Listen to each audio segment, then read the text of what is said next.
I'm Greg Calvert. I'm one of the co-founders of Australian traceability and regtech company called FreshChain Systems. And we work quite closely with the horticulture industry. Hey, Rachel. Bit lonely Um, so far. uh, so I presented something at the Berry Quest recently, and we work cross industry with growers and pack houses, transport providers, retailers, and regulators. So we hear feedback from all of those parties around some of the things they're looking for, and really appreciate your time today.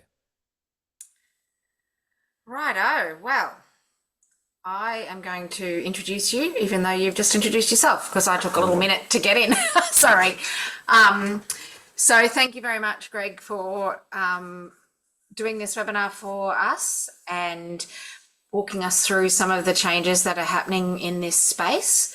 I did a little bit of digging around before this and found out that barcodes were first used in 1974 in Ohio to scan a packet of chewing gum. So there you go. And the guy had a brain, so it's like 50 years of barcode technology, and really it was initially done in terms of making it much faster for the shops to get customers through. So that was kind of interesting. I'm sure most of you have come across Greg in your travels. He's a bit of a guru in this space. I certainly am not a guru in this space, and I'm learning lots. So I'm looking forward to hearing from Greg and understanding this better. I will say traceability is a really important thing for the industry. And I think situations like the strawberry needle tampering crisis and any sort of biosecurity or food safety issue means that traceability just becomes absolutely paramount. But my understanding is that there's a lot more we can do with this technology above and beyond just traceability. So I might get everyone, if you know how to use Zoom, in the bottom of the screen, there's a little thing called chat. And it would be nice if you could just put your name in the chat and what you'd like to get out of the workshop today or the webinar today, and then we can make sure we cover off on your questions and concerns. I note that we've got a refugee from the cherry industry here, but that's okay. Welcome, Penny, and welcome to your new role. Yeah, just pop everything in the chat, and if you've got any issues with the technology, please get in touch with Wendy and we shall begin. Thanks, Rachel. I really appreciate that. And one thing I'd say to everybody today, like it's a wide-ranging conversation, like nothing's out of bounds. So ask whatever you like. If you're hearing things around the difficulty of it or the uptake of it or the costs of it, or how does it work for something in protected cropping versus out in the field, or how, it doesn't matter what question, nothing is too silly and nothing is out of bounds. So I'll answer as honestly as I possibly can. And if I don't know the answer, I'll just let you know I don't know the answer, and I'll come back to you with some further clarification. Right, I will get into sharing. Hold on, let me see. Can everybody see that? Yes. Yes. Can you see my fresh chain? Let me see if I can just view.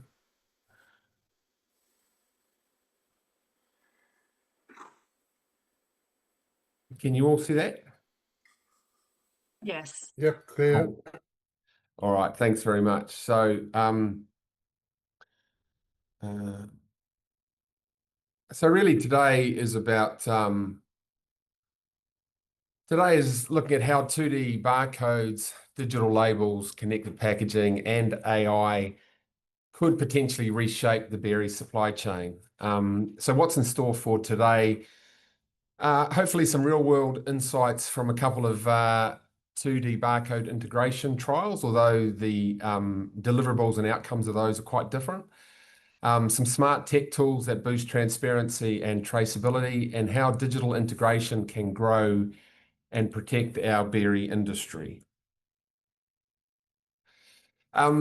I just wanted to kind of start with what's the common thread around those things that I mentioned. Well, ultimately, it's about creating smarter, more two-way interactive, data-driven packaging. And we'll look at how that actually can support the following around enhanced information and functionality, consumer engagement, supply chain optimization, compliance, data collection, very much around personalization and curated content, and also sustainability capture and reporting. So I think what Rachel said is right, that while there's a bit of focus on 2D almost just underpins some of the other benefits that can be realized. 2D in itself, or traceability in itself, is not actually the end game. It's the way, though, we extract the benefits from that stuff. In essence, these elements are converging, and more quickly than ever before, around how it's going to potentially shape what we do and how we do it. Although I'm always conscious around change, it might not take 50 years, but it will certainly be quicker and more transformative than change that we've ever seen over the last 100. Some of the digital technology and now use of AI, although it won't be quickly adopted in all industries, because there's a lot of difference around capability and capacity across industry. Just some top-line QR engagement insights, and the only data I could find was out of the US and Canada. But I just wanted to share a couple of things, because I think everybody knows that Asia has a much stronger scanning reputation. They use it to very much drive their purchasing decisions. They use it for shopper reviews and a whole lot of things. But 64% of consumers have scanned a QR code while shopping in store. Now, what that says to me is that they're using it as part of their buying decision, their hierarchy of decision making. 75% of frequent shoppers scan QR codes. So if you're used to doing it, but I don't want to overstate or pretend that everybody does it on every occasion, on every product. No, they don't. But if you were looking for an organic product, or a gluten-free product, or even the labeling on a product was so small you couldn't read it, certainly if you had a QR code to scan and learn more about those products, you're more likely to do that. Or it might be around that you really were keen on understanding packaging, or how do you store short shelf life products in the fridge so that they last the distance. And then quite interesting for me is 61% of consumers also scan a code post purchasing it. Now, that's important, because if you're doing a whole lot of consumer content in the code, you need to know that actually, are they using it not only to buy the product, but then afterwards maybe to find recipes, or learn how to store that product, or how to recycle its packaging. So I think the fact that people are using it afterwards is a good sign that we are in a more connected digital world, although there are some challenges and downsides being connected 24/7. And I don't want to pretend, I've got 3 kids myself. I don't want to pretend that's all good. So for some potential AI uses in horticulture, and this will take some time, but things like precision agriculture using sensors and drones, automated pest control with robots, robotic harvesting, automated pickers, or plant breeding and genetic improvement with AI algorithms or AI systems, supply chain management, AI optimization, disease prediction and prevention, AI models, improve customer experience, and I'll take one of those through today using AI chatbots, sustainable practices, and greenhouse automation. What I would say to everybody on this call as a business is, I'm not saying to everybody jump in and go full steam in AI, but to not have some investment in AI, I think is going to put everybody at a disadvantage. I don't mean about jumping ahead of the curve, but I think it will be difficult to remain with the pack over the coming time if there is not some use of AI within your business. And that could be for forecasting or summarizing activity. It could even just be like an AI is an agent that supports the work that your teams are doing. So I would just encourage everybody from what we're seeing to have a look at how do you take the first baby steps in that space. And it can be done at a very low cost, low involvement setup without having to go into everything. Before considering any technology or change to process, we always ask, why are you doing it? Like, if you don't know this, then it's a hard thing to kind of get your head around. You got to know what you're trying to solve. And it might not be a problem you have now, but it might be a problem that you know is looming. I know this doesn't apply to horticulture, but in the EU, for instance, if you were running beef, you've got to prove deforestation using a digital product passport and a credential. Or the other way is, what opportunity have you observed that you want to extract and leverage? And it might not be for now, but it might be into the future around better forecasting, or it might be that you're looking to export for the first time and you want to provide a language and a storyline to a native tongue in an export country. Well, how do you go about doing that? And that then all depends on the business lens that you're assessing this from. And what we find is if you don't assess this digital age through all the lenses of your business, it's hard to get a return on investment model setting up. So if you only look at it through the quality control lens, which is around quality feedback and compliance, that's a great thing. But will that give you the whole story? Will that actually give you enough to make an investment behind? What about if you only looked at it through a marketing lens? So you want some really good feedback around brand awareness and customer engagement, but would that in itself push you to take on another process and some additional cost using digital technology? What about an operations lens if it was just about cost and efficiency? Well, you might get a better ROI on that, but maybe you're missing out on some other benefits that could so easily be extracted. What about a sustainability lens? Now, there might not be many organizations on this call that need to report scope 3 emissions, but there might be plenty of companies on this call who need to supply that information to those who do need to report those scope 3 emissions. And how do you then capture your data, and how do you share your data in a seamless, integrated way? And then obviously about a sales lens, more around revenue, profit, and new markets. But again, if you're going to put your sales lens only on, are you actually targeting the right market? Have you got the right sales methodology behind you?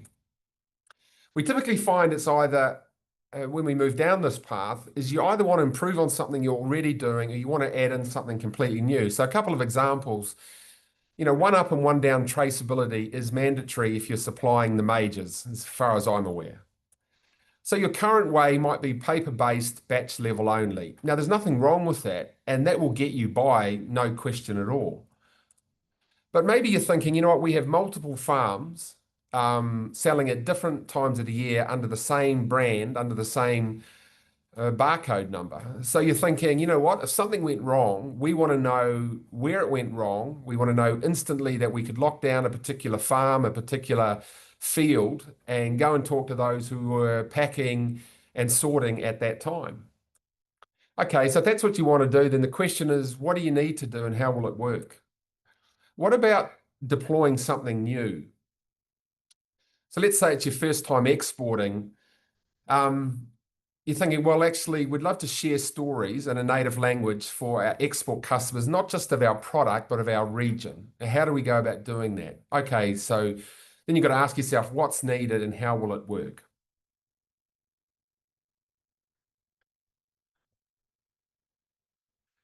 So then what I would ask everybody is, as you're going through this, what are your priorities? If you've got a pen and paper, start making a note of them, because it could be everything from, do you want instant traceability back to origin at a batch and serialized level across multiple farms? Or do you want brand protection in overseas markets? Maybe you want to provide a sustainability credential to a customer for market access. Now, that's not required right now, but it might be in a couple of years' time, looking at the way the world is heading. Do you want to share farmer stories and promote the region? Do you want to make it easy to supply your scope 3 emissions to those required by law to report it? Do you want to give your product a voice in a native language?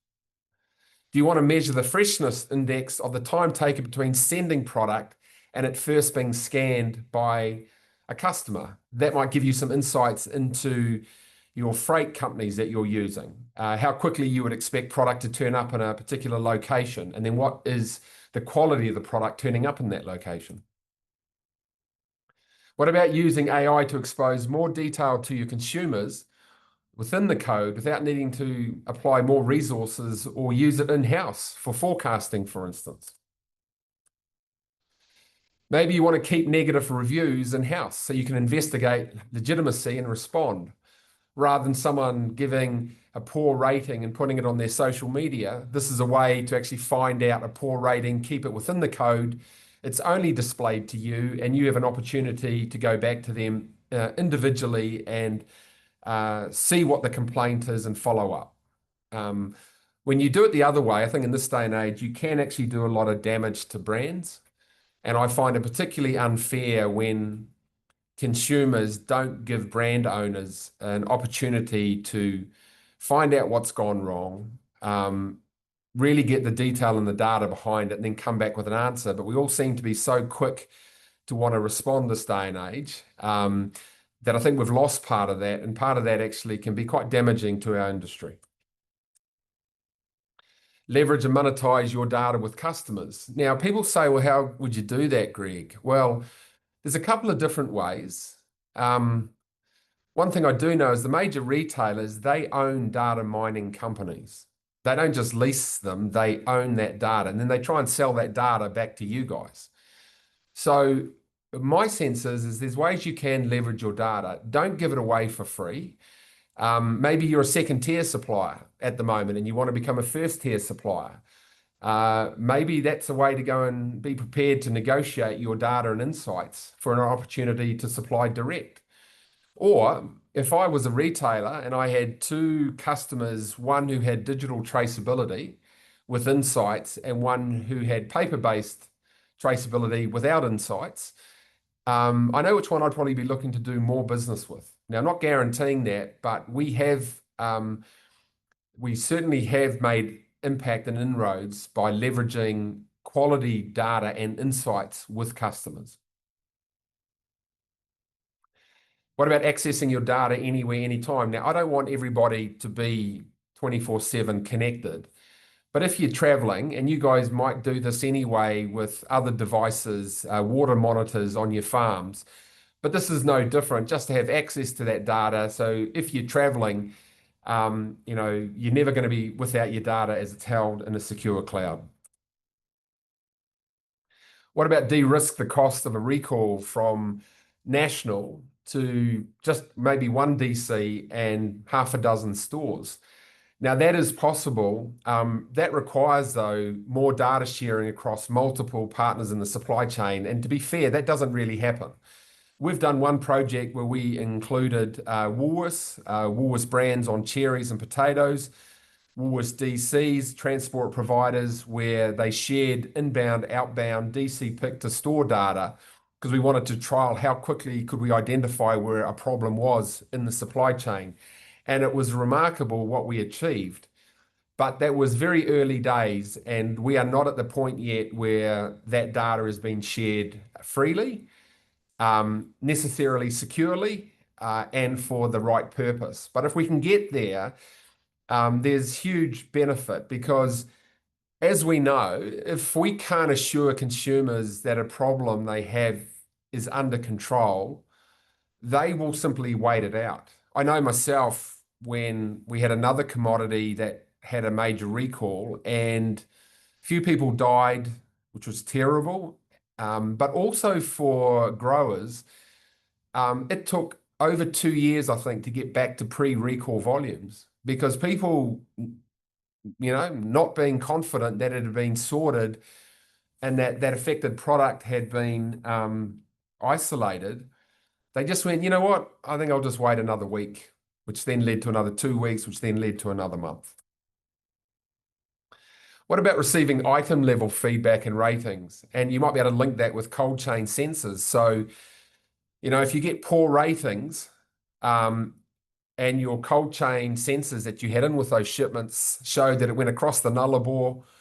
The truck driver turned the vehicle off, for long enough. The temperature spiked. It got to the DC, still looked fine. Suddenly it's rejected.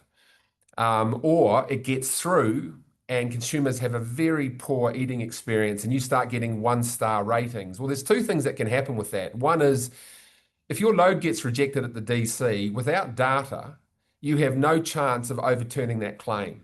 With data, we've actually had claims overturned where the brand owner was able to go back and say, well, hold on a second. It left our condition in very, top quality nick.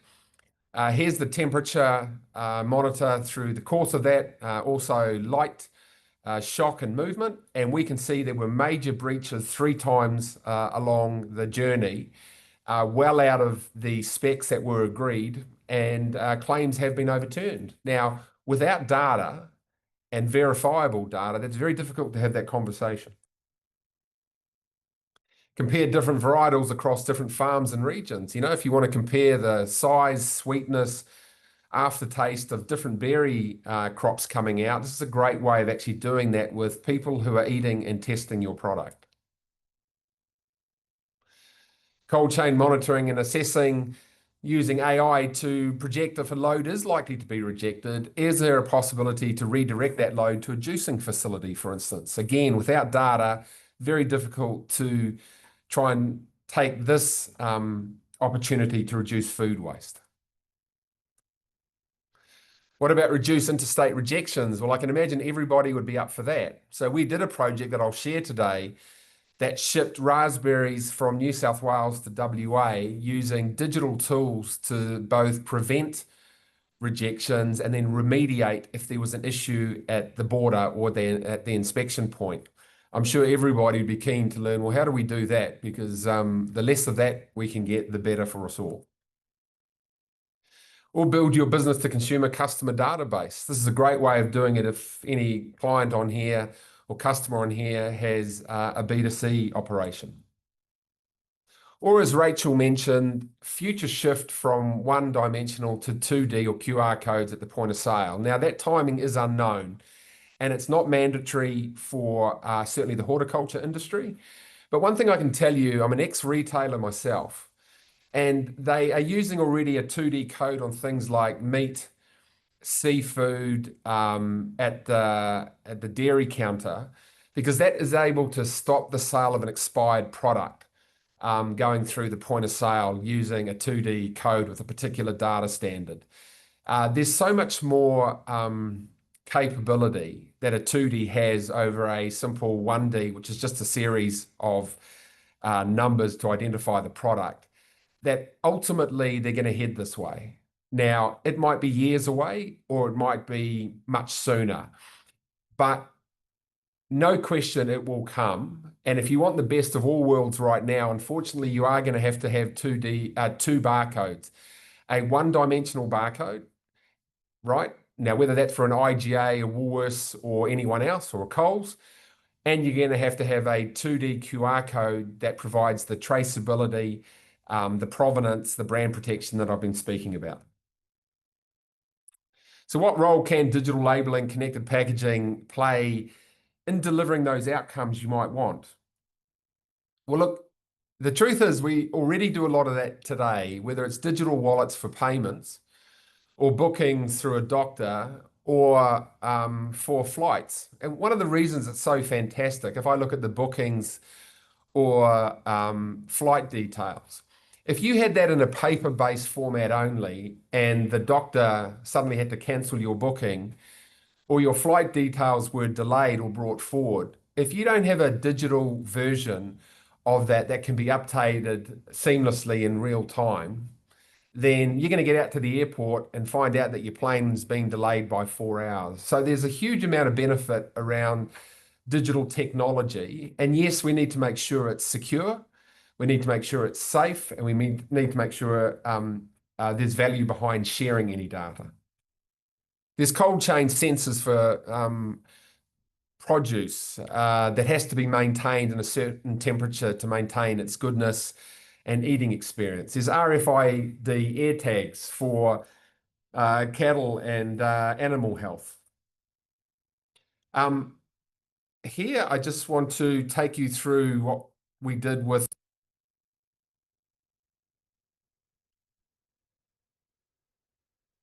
Now, I'm not sure if that can be heard. Can that be heard? No. I won't worry about that then.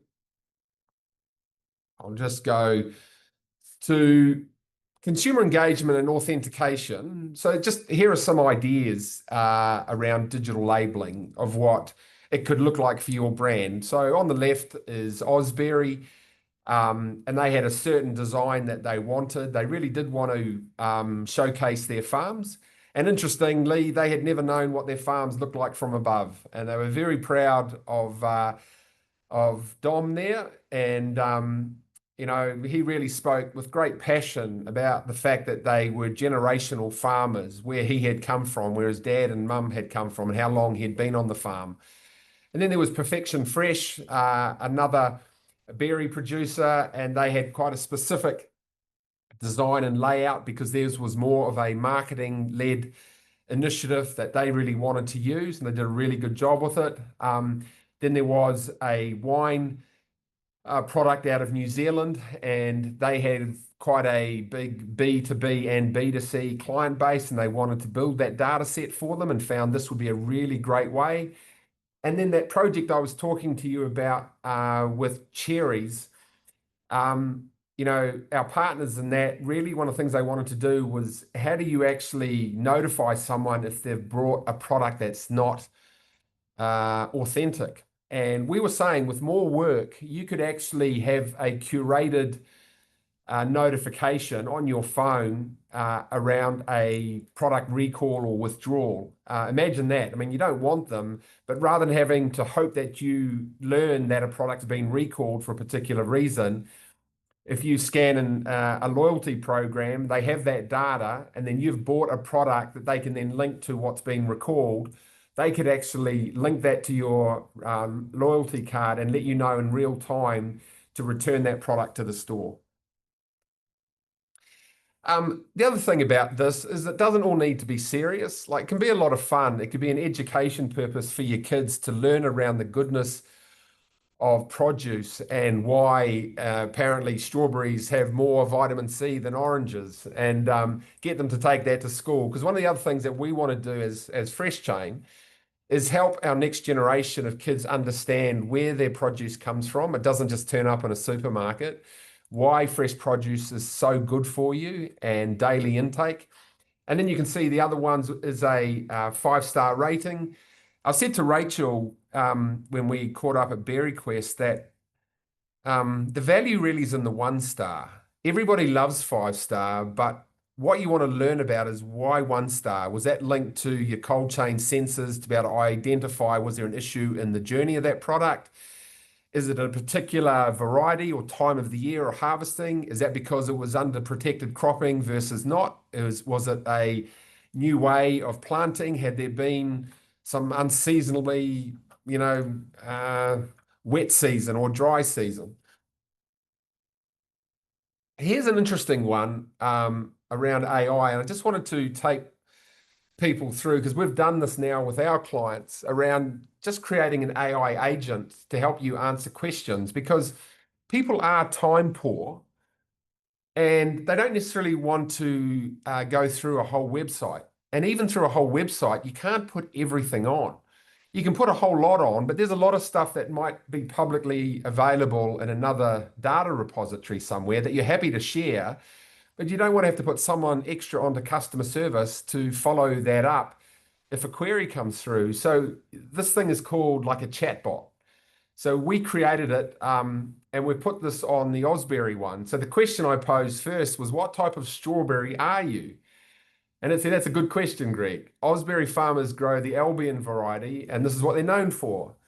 So then I followed up and said, well, what else can you tell me about the Albion strawberry? And again, it said, well, look, it's a really popular variety. It was originally bred out of the University of California, known for being long, conical, symmetrical, and very firm. So that's just a way it takes no extra effort but it provides more detail for those who are really interested in produce and following your brand and your transparency of what you want them to not only eat, but to learn about you and learn about your product. So there's our track and trace platform. And this is not about FreshChain. Any traceability platform out there would have that. And so that's the opportunity to enhance food safety and reduce the fallout. You're not going to be able to cancel the fallout, but I tell you what, if you can negate that from all stores, all distribution centers, to one DC, half a dozen stores, much quicker, there's huge benefit in that. What about for your marketing, who might want to build a program around building brand loyalty and following? Well, you can do surveys and responses. You can change those in real time using these codes through digital labeling and with a particular data standard from GS1. So you don't have to remove packaging and update it. You simply update the code and you put on new surveys every 3 months. And one might be around taste and flavor. One might be around new varieties.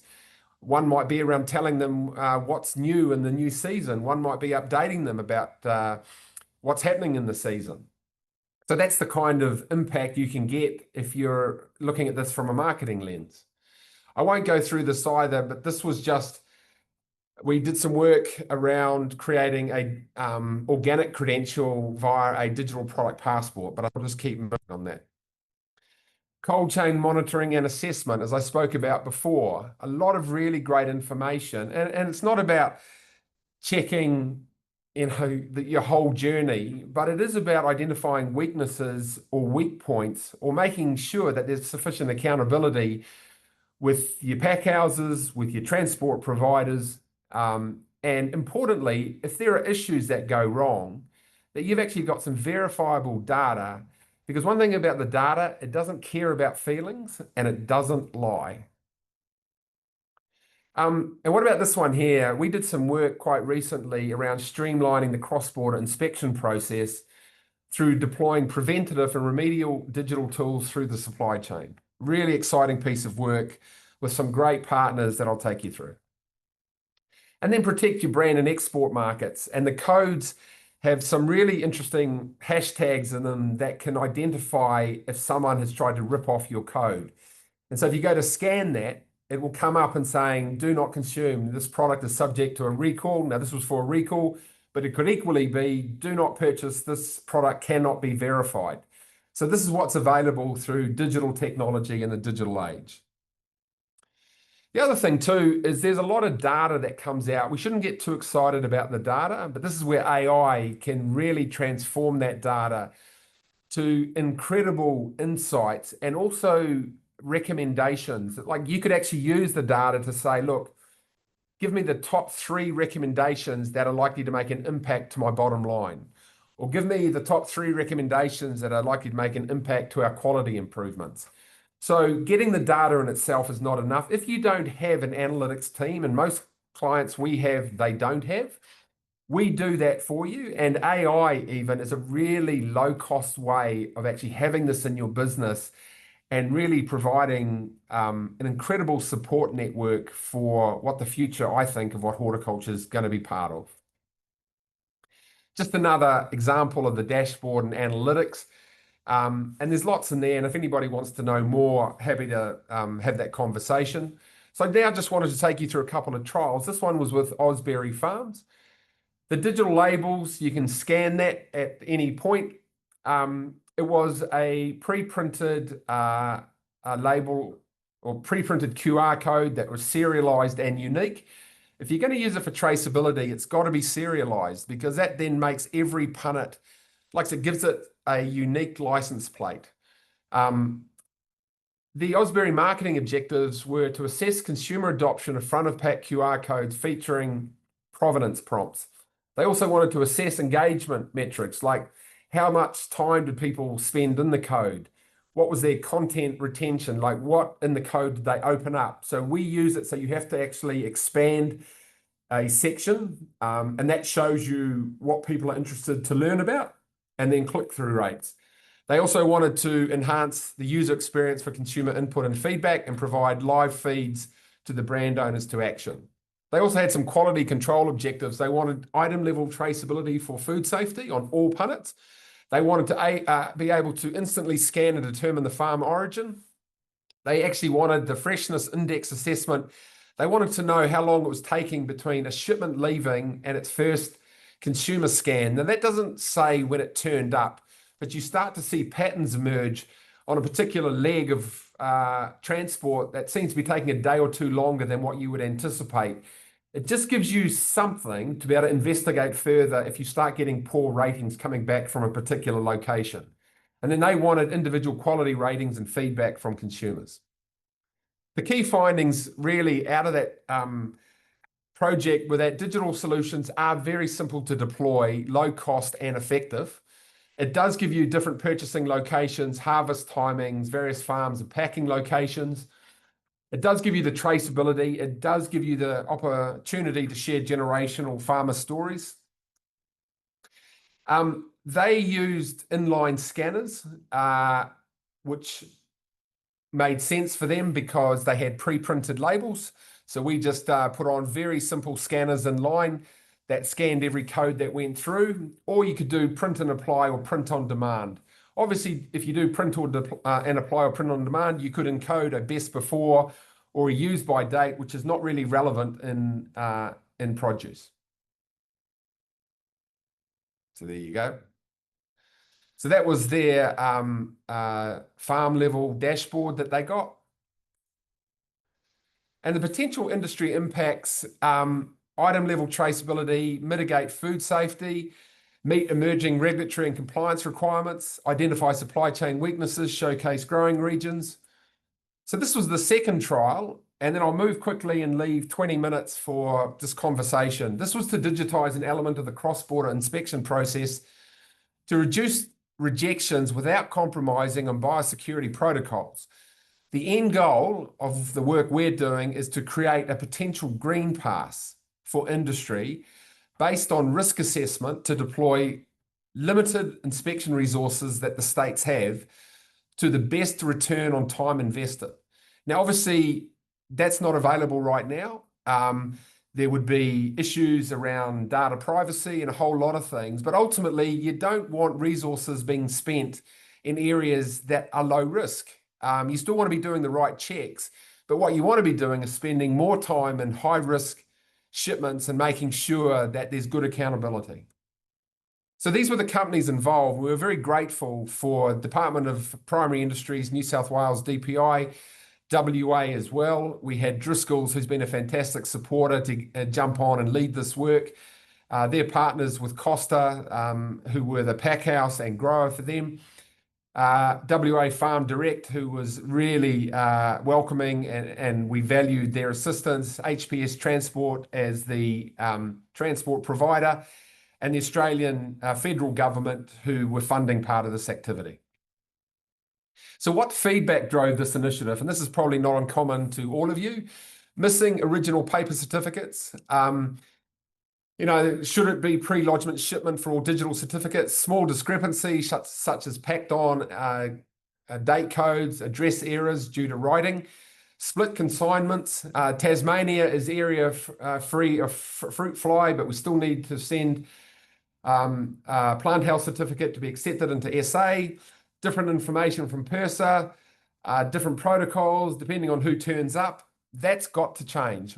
That's simply not best practice, and that is not going to enhance and drive our competitiveness if we can't overcome that. Now, we know there's going to be some legislation requirements needed, but because we've now got two states who were prepared to work together, we believe that we have now the opportunity to get more states on and do further trials, and we will keep people up to speed on how that goes. So the project objectives were to assess what digital tools would be required and how would they be used to reduce rejections, assess where in the shipment process these digital tools would be deployed to reduce those rejections, and assess the need of legislative change versus operational change for both prevention and remediation. There's no question that prevention is going to be much easier to deploy than remediation, which is going to require a change of process at the inspection point or place of border, although the border is not actually where the inspection takes place. I wasn't aware of that, but we learned that through this work we did. So I went through those companies that joined us in this work. So we created pre-shipment checklist using AI, automating SMS exchange with supply chain partners for actions required in real time, post-shipment real-time data exchange for uploads of missing and incorrect paperwork at the border and final inspection. And we trialed that actually with the inspection people, and automating digital paper trail to all supply chain partners in any shipment. That's just what it looked like for us. Then we set up in the packaging shed, made it pretty simple.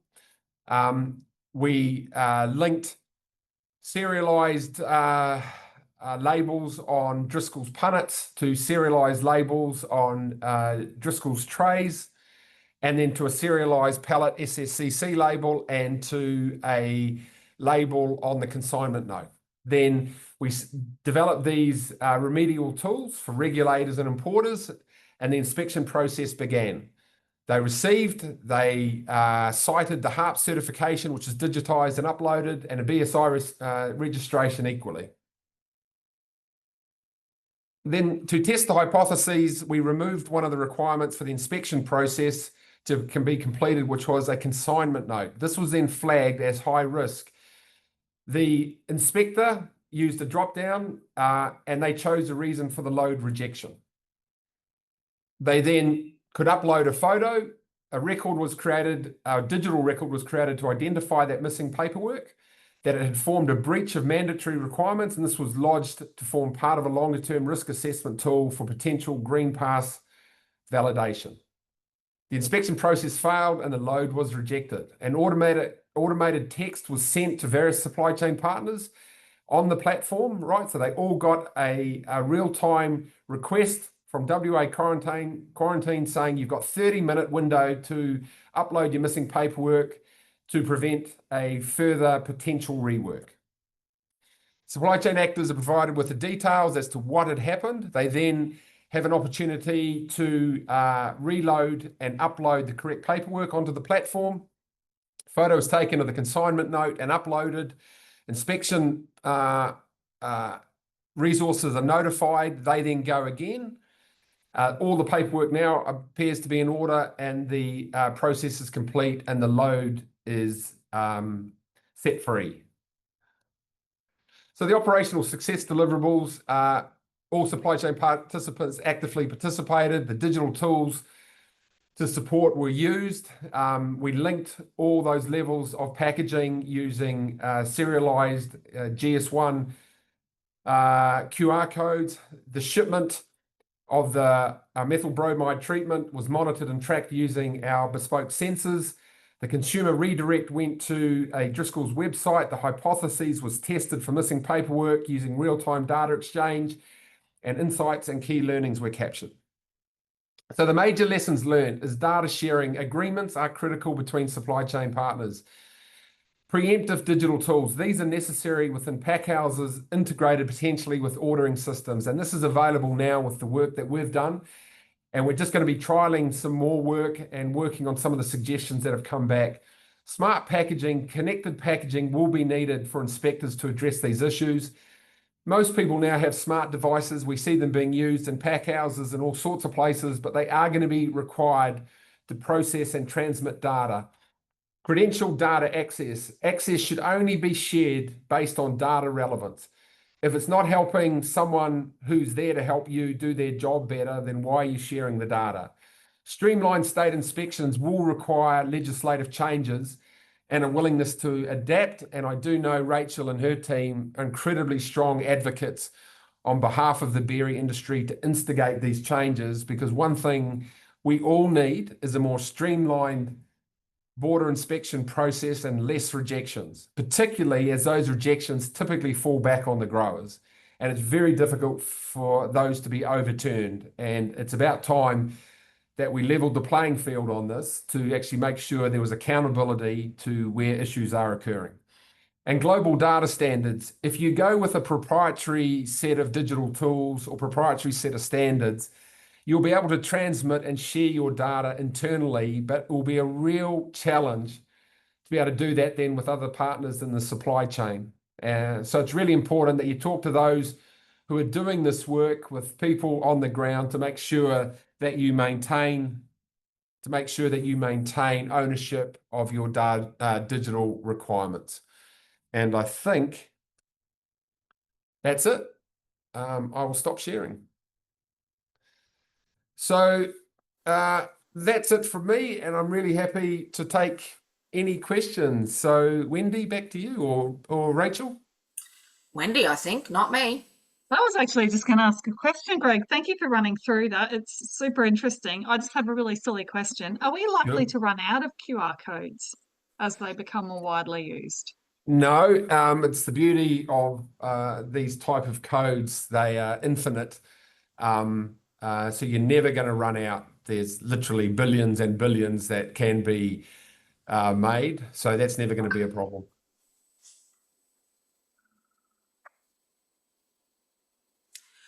I think one of the questions that I have, which I did ask you beforehand, but I think it's important to clarify for the group, is there's some loose language being used around 2D barcodes and whether or not they're mandatory and, you know, moving towards that kind of thing.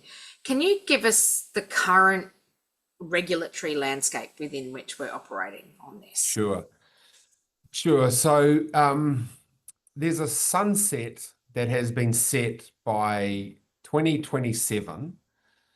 Retailers are looking to have technology that can scan a 2D barcode in their stores. Mm-hmm. That does not mean that in horticulture in particular, that horticulture has to be using 2D barcodes at that time. There has been no actually set timeline.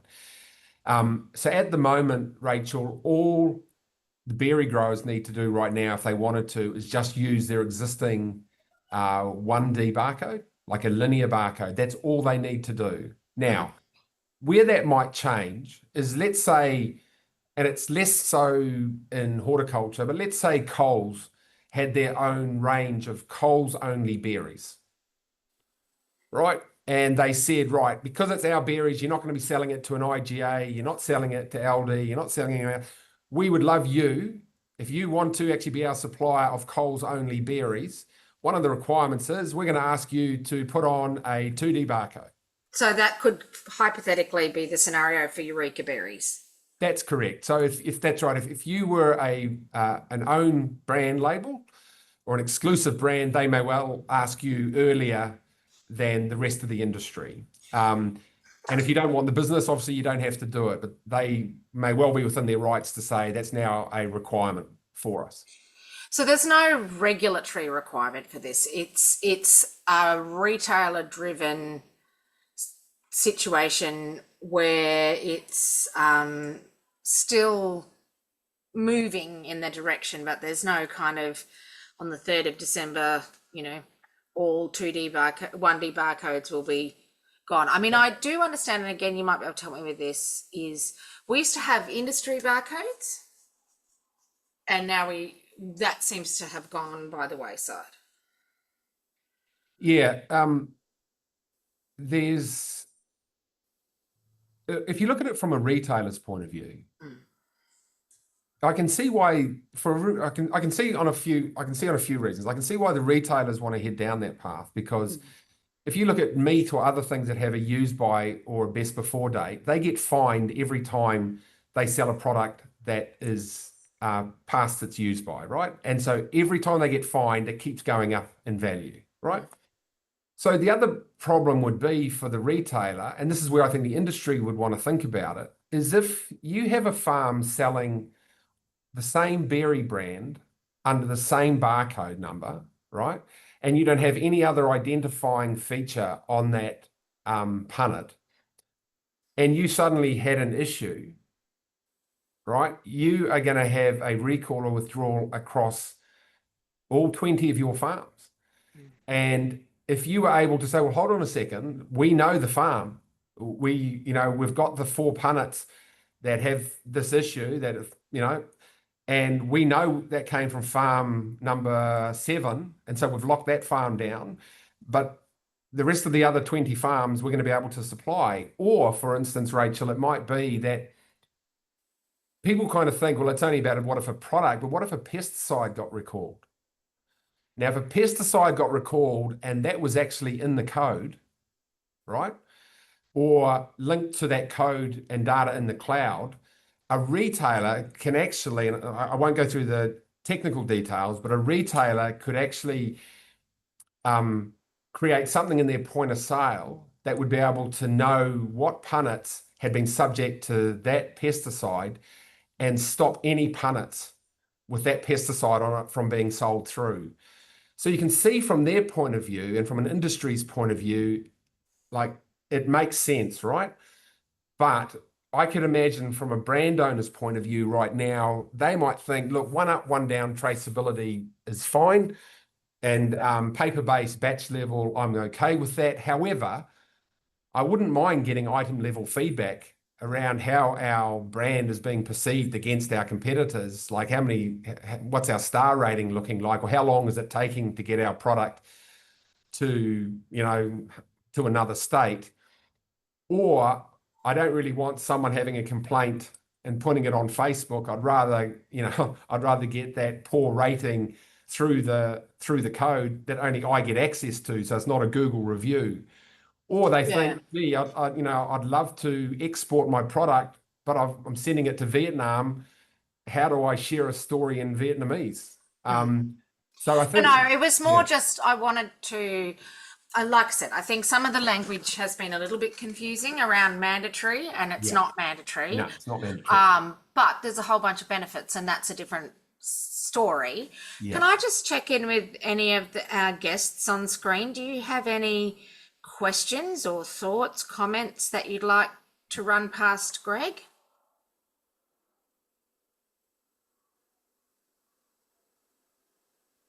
One of the things I do get asked, Rachel, is about pricing. So everyone says, well, actually, look, how much would it cost? So let me just give a headline. So then people, because I think, I'm a bit the same. I'm always like, before you start giving me all the detail, how much is it going to cost me? Like I often do that, right? So I can't speak on behalf of everybody, Rachel, but if you already had the printer capability in your pack house, right? So it's got to be some form of digital capabilities because you're making serialized and unique QR codes. Oh, sorry, am I still there? A bit. You're frozen, but I can still hear you. Okay, so let me just get rid of that. So if someone already had the printing capability to print a QR code on a label, right? Then this is how much it would cost from our point of view. So if a farm did less than 15,000 punnets per month, it would cost them $150 a month. That's it. And if they only packed for 4 months of the year, they only pay for 4 months of the year. If they were doing up to 75,000, punnets a month, it would cost them around about $450 a month. But if they only packed for 6 months of the year, they'd only pay for 6 months of the year. So if you had to obviously get a printer placed because you actually didn't have printer capability, well, that might cost you a couple of grand to set up as a one-off cost. But other than that, it could be as low as $150 a month. And that's not just for traceability. That's then for all the marketing, the brand protection, the digital product passport, the consumer. Like that's for everything, right? So yeah. So Greg, Paul's got a question in the chat. I'm not sure if I understand it, but hopefully you do. It says, is this heading us towards a smart punnet bag tracker ability? Paul, did you want to elaborate a little bit? Just pop your screen on and jump off mute.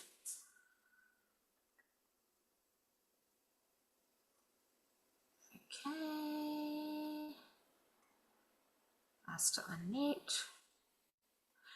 Maybe, does that make sense to you, that question, Greg? could you say that again for me, Rachel? Is this heading us towards a smart punnet / bag tracker ability? Smart Ah, punnet. Paul can't video. Okay. Um, Oh, Paul, can you talk? You're off mute.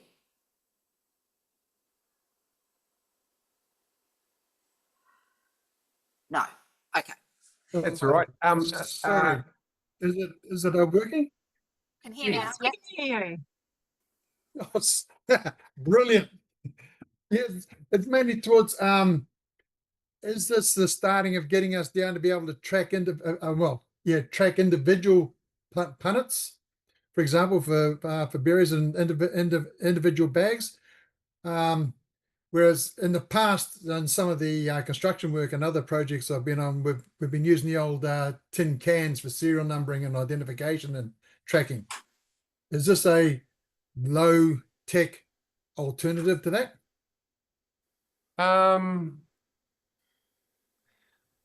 We tend to track at consignment level.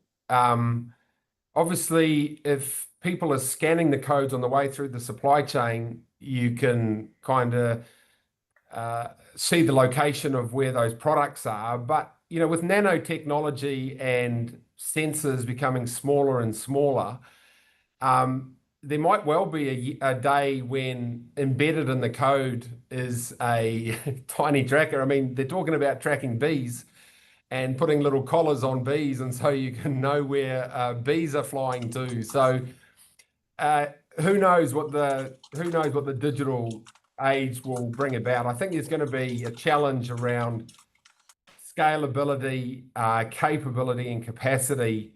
There's a lot of problems to resolve first up, and that's why I said even things like AI, while the potential of AI is huge, there's no question, it's going to be a very long time in my view. You've got people out there who are still largely paper-based. You've got people out there who don't use digital press capability on their print labels. They only have a single, a linear barcode. So, Paul, you might be right into the future.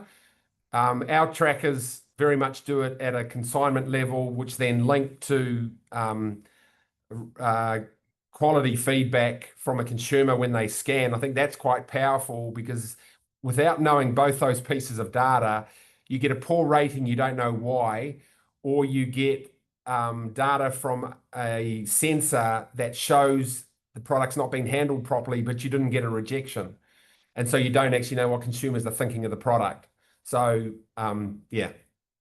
Okay, well, we've only got 2 minutes left scheduled. Is there anything from anyone else? Any questions for Greg? I think you've covered us very well there, Greg. It's such an exciting area, and it seems to be move and new things every time. And certainly I have observed in the export market space, it's been, it's a game changer. And I love the biosecurity stuff, and I'd really love to talk with you out of this session about how we can lobby government a bit more on that, because that's the kind of thing that just to get out of paper in that space would be amazing.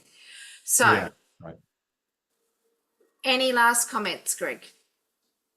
No, I was going to say, Rachel, really appreciate the support of Berries Australia. It's only through advocacy like you do that we get opportunities like this. And I think we could definitely link up on that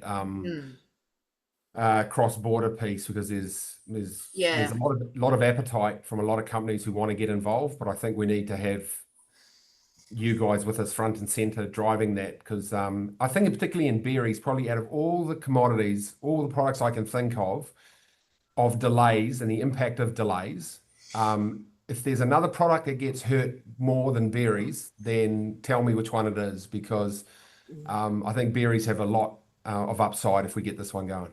Excellent. Well, thank you so much, and thank you to the IDOs for organising, and see you next time. Thank you, Wendy, and thank you all for your time. Appreciate it. Thanks, Greg. Have a good one. Cheers. Bye-bye.